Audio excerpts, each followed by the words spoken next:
In this tutorial we're going to talk about the instruments that ship with Zen. So Zen can interface with other parts of your workflow via MIDI, but it's also a holistic music making environment, so it comes with its own synths and effects. We'll talk about effects in the next tutorial.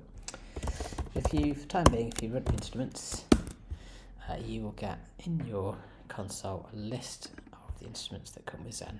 So we're going to look at the synth, the sampler and the granular synth in this video.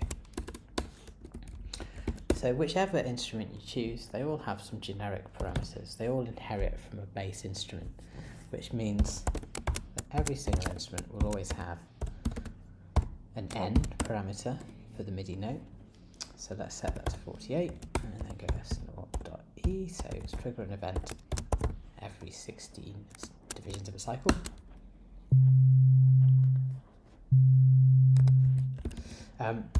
Every instrument also has an ADSR envelope, so each part of the envelope is a separate parameter. So A, being a time parameter, expects milliseconds.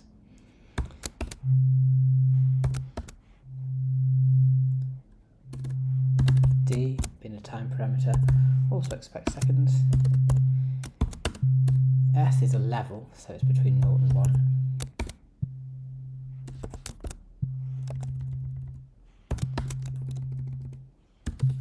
And R is the release, so again.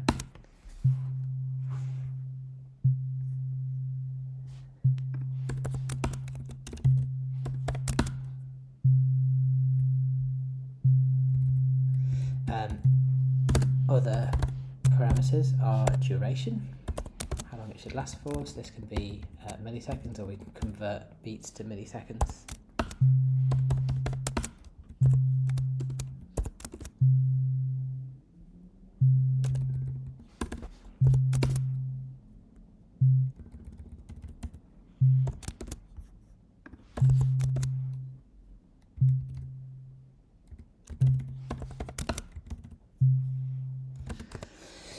For A, D and R, there's also a curve value, which we'll just kind of look at briefly.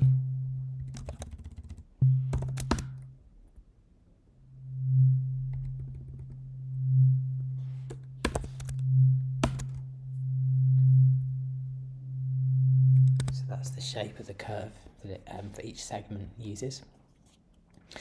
And all of these can be set using the dot set method. Or they can be set as part of .p, which holds all the parameters.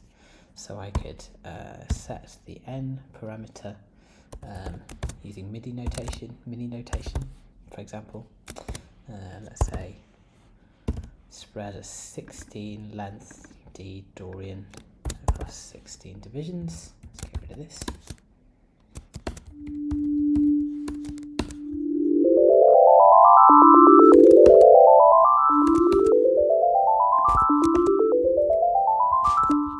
Or I could do something like this. I could say use the sine function between 48 and 72 in steps of 1.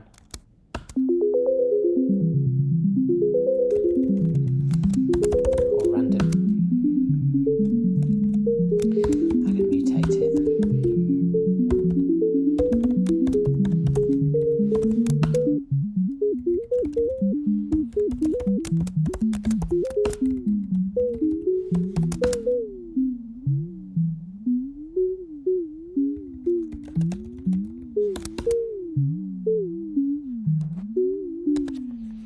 So every instrument has these parameters, has an ADSR envelope, you can specify the duration, and you can specify what MIDI note you use.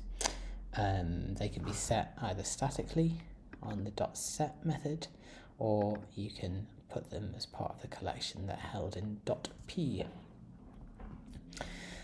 So specific to instrument 0, the synth, we've looked at this before, but the modulation index is 1.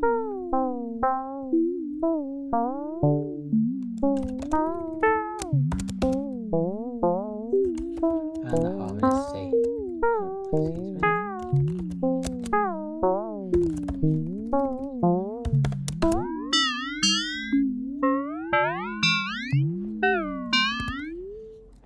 So that's the basics of instrument 0, the synth. Let's have a look at the sampler. So the sampler is instrument 1. And if we were to set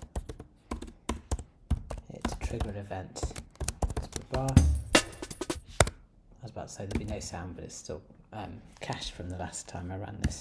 So you need to specify a bank, and that's a sample bank. And to find out what samples you have available, if you run the samples utility function, in the bottom here is a list of all the samples that I've got loaded on my machine.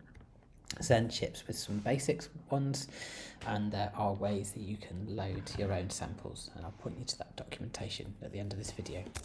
So for now I'm going to say instrument 1, and we're going to use the bank breaks from here. Okay.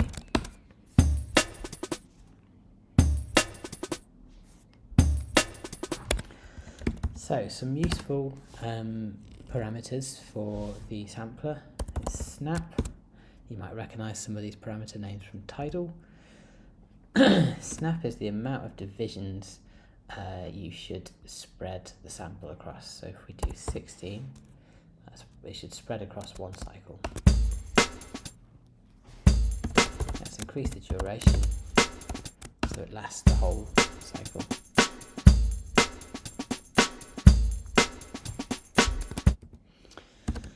Other useful parameters are rate.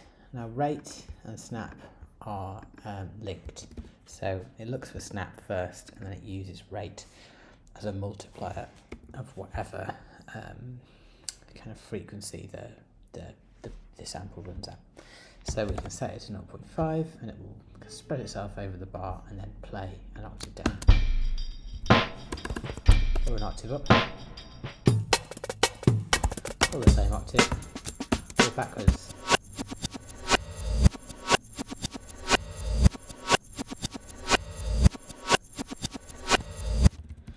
Other things that are useful are begin. So let's put this on the collection of parameters held.p, and let's say it should go from 0 to 1,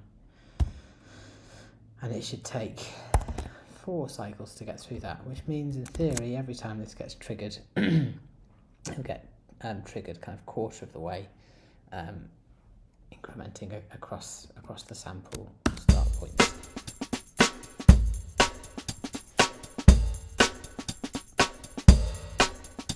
So we can hear that changing. I think this sample is 4 cycles long. Let's do every 4.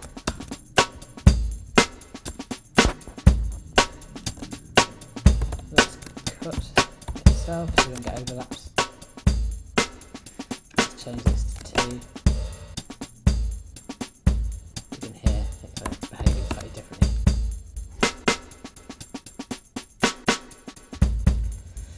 We could also do something like this: random 0 to 1, with a step value of 0.125, and it should start to chop up the break.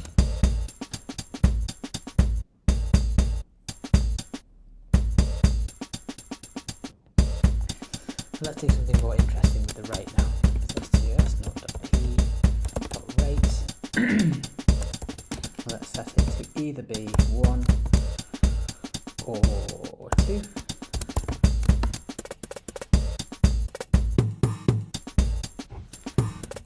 How about 1 or minus 1?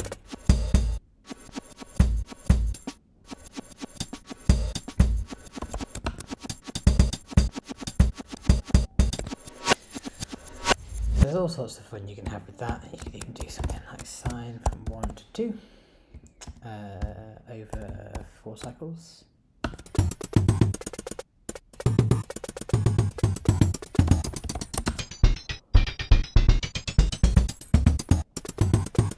if we set it back to 16, it's going to bounce between rate values depending on where we're triggering it, so we can make that mutable.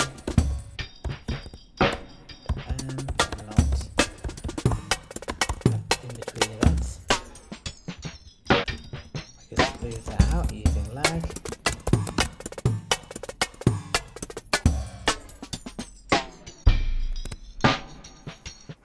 there's all sorts of fun we can have by mutating, modulating the different parameters of a sampler instrument.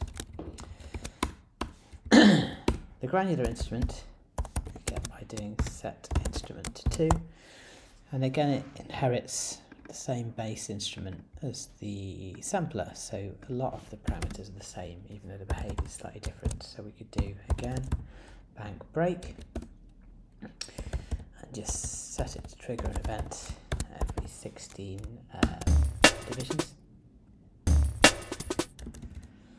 But this time the pitch of the sample and the rates are independent. Let's get it to last a bit longer.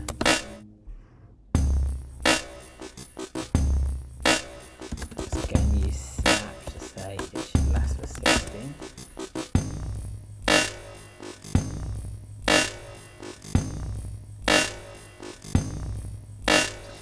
And we could put it up to without it affecting the speed at which it's playing.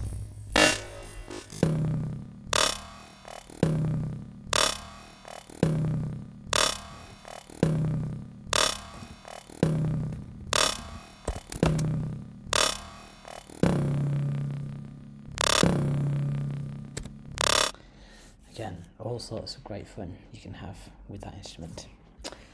As ever, if you have a look in the tutorials, what I've talked about here is summarised, and there's also a link to a chapter on custom samples where you can either load samples on the page or then knows to look for a local server on port 6060, which you can install with a very simple package, and then just drag your samples into a folder and Zen will find them. And then finally, if you go into docs and synths, all of the different parameters of each instrument is documented in full here. As ever, enjoy.